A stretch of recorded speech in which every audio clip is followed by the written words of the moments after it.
நமக்கு பிக் பாஸ்ல 1 மணி நேரத்துல பல விஷயங்களை காமிக்க மாட்டேங்கிறாங்க. ஆனா லைவ்ல என்னென்ன நடந்துச்சு அப்படின்னு கூட நான் எடுத்துட்டு வந்திருக்கேன். ஆக்சுவலி பார்வதியும் கமருதனுக்கும் எவ்வளவு சொன்னாலும் வந்து அவங்களுக்கு அறிவே இல்லை போல. அகைன் அண்ட் அகைன் பாத்தீங்கன்னா ஒரு சில விஷயங்கள் வந்து அவங்க பண்ணிட்டு தான் இருக்காங்க. அதுலயும் பாத்தீங்கன்னா கானாவனும் தின்னாரும் நார்மலா பாடி ஆடிட்டு இருக்கிற டைம்ல பார்வதியும் கமருதனும் என்ன பண்ணிட்டு வராங்கன்னு போய் பார்த்துட்டு வாங்க.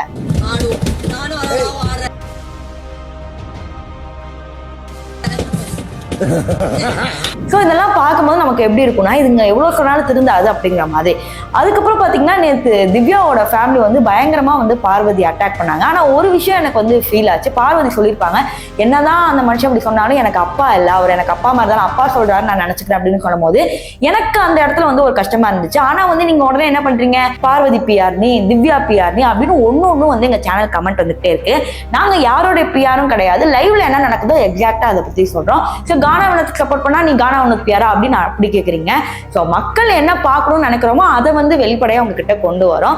ஸோ இந்த பிக் பாஸ்ல லைவ்ல பார்க்கும்போது பார்வதியோட அம்மா வந்தாங்க. கிட்டத்தட்ட 24 மணி நேரமும் இருக்க போறாங்க. ஸோ ஏதாவது ரொம்ப சூப்பரா நடக்கும், ஏதாவது வந்து திட்டுவாங்க, சிவானியோட அம்மா மாதிரி இங்க வந்து ஏதாவது ஒன்று நடக்கும் அப்படின்னு நீங்க நினைச்சீங்கன்னா அந்த மாதிரி எதுவுமே நடக்காது. ஏன்னா பார்வதியோட அம்மா பார்த்தீங்கன்னா வெளியில இருந்தே பார்த்தீங்கன்னா ரொம்ப கூலான ஒரு டைப்பு. ஏன்னா அப்பப்போ பார்வதியோட ட்ரெஸ்ஸிங் வச்சு பல இடத்துல வந்து அவங்க பேசும்போது கூட பார்வதி அம்மா அது அவளோட இஷ்டம் பண்ணிட்டு போட்டேன்னு அப்படின்னு அப்பவே வந்து சொன்னவங்க.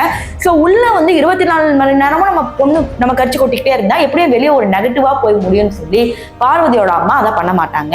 இதெல்லாம் ஒரு பக்கம் இருக்கும்போது கமருதனுக்கு யார் வரப்போறாங்க அப்படிங்கிறது தான் ஹைலைட். எல்லாருக்கும் வந்துட்டாங்க, இன்னும் கமருதனுக்கு மட்டும் தான் வரல. ஏன்னா கமருதன் வச்சுதான் டிஆர்பியே வந்து இருக்கு. நம்ம நினைக்கிறது ஒண்ணு நடக்கிறது ஒண்ணு. கமருதனோட அக்கா உள்ள வருவாங்க, கண்டிப்பா வந்து பார்வதி கிழிக்கிறாங்களோ இல்லையோ கமருதனை கிழின்னு கிழிப்பாங்க. அது நமக்கு லாஸ்ட்ல காட்டும் போது தான் இன்னும் டிஆர்பி அதிகரிக்க முடியும் அப்படிங்கிற மாதிரி பிக் பாஸ் ஒரு பக்கம் எடுத்துட்டு போயிட்டு இருக்காங்க. அதே மாதிரி விஜய் சேதுபதி அவர்கள் கண்டிப்பா வருவாரு, எதுவும் பெருசா இன்டராக்ட் பண்ண மாட்டாங்க. இப்ப நம்ம பிக் பாஸ் லெவல பல விஷயங்கள் பாக்குறோம். ஆக்சுவலி குசுன்னு பேசுறது, இந்த மாதிரி முத்தம் கொடுக்கறது, இதையும் தாண்டி கானாமனத்தை ஒரு சில டைம்லாம் வந்து மிரட்டுவார், என்னடா இப்படி பண்றீங்க அப்படிங்கிற மாதிரி கேட்டாலும் அவங்களுக்கு எதை பத்தி கவலையும் வந்து இருக்க மாட்டேங்குது.